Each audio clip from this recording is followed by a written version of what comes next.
Día 8. Alrededor del altar está todo el cielo. El Concilio Vaticano II enseña en primer lugar que la Eucaristía, es decir, la Santa Misa, es la renovación de lo que Jesús hizo el día de su muerte, ofreciéndose al Padre Celestial como víctima de nuestros pecados. Nuestro Salvador, en la última cena, la noche en que fue traicionado, instituyó el sacrificio de su cuerpo y sangre para perpetuar el sacrificio de la cruz a lo largo de los siglos hasta su regreso. Sacrosanctum Concilium, número 47. En el mismo documento leemos que Jesús se hace a sí mismo nuestro alimento. Hermoso es lo que escribe Santo Tomás de Aquino al respecto. Así como en la vida corporal, además de nacer y crecer, se necesita la alimentación diaria, así en la vida del Espíritu, además del bautismo y la confirmación, se necesita un sacramento que sea alimento espiritual. Así es la Eucaristía.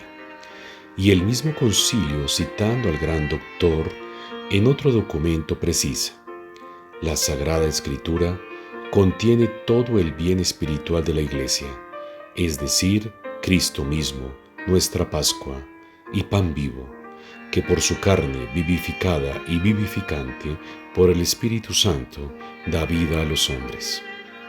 Padre Pío dijo: alrededor del altar está todo el cielo.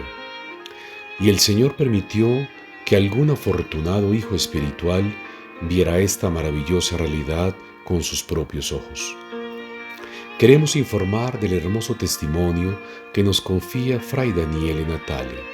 Se deduce de una carta escrita por Enrico Serioni, un sardo residente en Roma, después de haber estado unos días en San Giovanni Rotondo. Aquí está el texto. Mientras esperaba con los fieles que el Padre Pío viniera a la iglesia para celebrar la Santa Misa, vi salir de la sacristía 2 filas de ángeles que lo precedieron. El Padre tenía a la Virgen a su lado. Se acercó al altar, mientras la Madre de Dios se mantenía a un lado. Tan pronto como comenzó el Salmo 42, el Padre Pío se volvió luminoso y permaneció así durante todo el tiempo de la celebración eucarística. En la elevación apareció Jesús fundiéndose con el Padre Pío. Me costó distinguir a las 2 personas. En la comunión, la fusión se hizo total, a través de una efusión de amor. Serioni concluyó el escrito pidiendo a Fray Daniele que preguntara al Padre si lo que había visto era solo una imaginación fantástica o si correspondía a la realidad. Nuestro hermano, habiendo recibido la carta, se dirige a la celda del Padre Pío y, poniendo la carta de Enrico en sus manos, le pregunta si ese hijo espiritual había tenido razón. El Padre pasa lentamente por esas líneas y luego dice: la primera parte, la que menciona la presencia de los ángeles y la Virgen alrededor del altar, es así. Y se queda callado. Padre, dice el hermano Daniele, si la primera parte es cierta, la segunda también es cierta.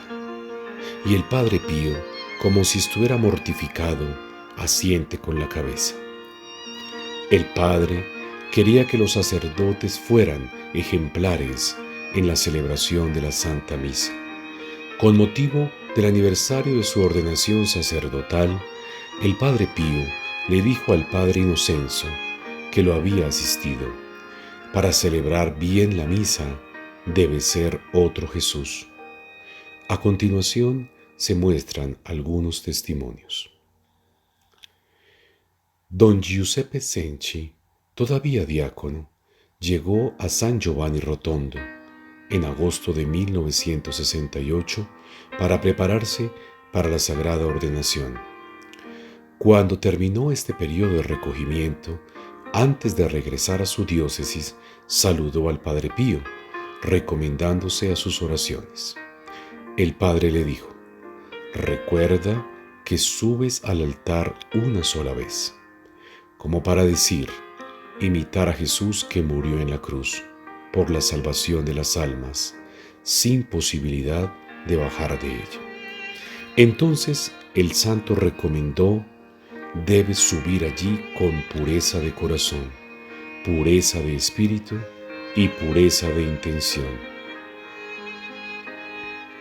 Se regocijó especialmente cuando vio a los nuevos sacerdotes en el altar, imbuidos del misterio que celebraban. Una vez, don Antonio Boschetti, de la diócesis de Padua, celebró la Santa Misa en su presencia. El Padre Pío, al final del rito sagrado, al saludarlo, elogió su compostura y atención. En cambio, el Padre Raffaele Adario nos ofrece un testimonio con un sabor diferente. Escribe: una vez un sacerdote había celebrado en la iglesia a gran velocidad, mientras el Padre Pío estaba en el coro.